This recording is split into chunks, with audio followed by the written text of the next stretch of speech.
For the big story tonight, detectives are investigating a double homicide in Newport News. Chopper 10 flew over the reserve at Deer Run Apartments at the intersection of Christie Lane and Chester Road just after 5 o'clock this afternoon. NEWS Liz Palka is there now. Liz, what do you know? Well, Tom, police cleared the scene around 9:30, but they were here for hours. They were interviewing witnesses. They were processing the scene. They told us at the time they were trying to identify the victims as well as trying to gather as much suspect information as possible. And that fact that the suspect, the person responsible for taking these two people's lives, the fact that they're still out there is alarming to neighbors.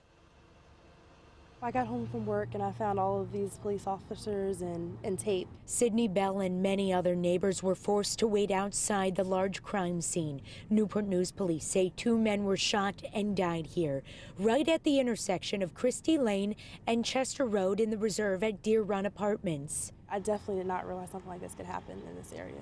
The 911 call came in around 4:40 this afternoon.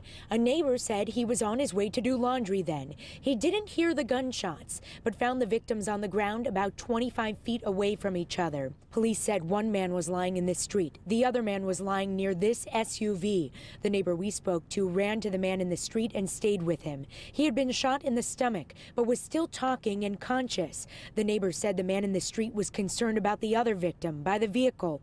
Medics arrived and took him to the hospital where he died.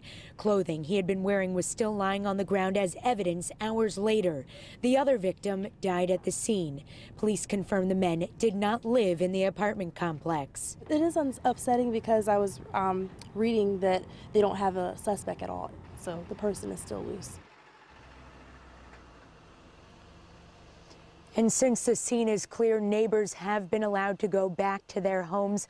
Police told us they are working on notifying the victims' families. They also said they need more suspect information. If you know anything, you're encouraged to come forward. Live in Newport News, I'm Liz Palka, 10 on your side.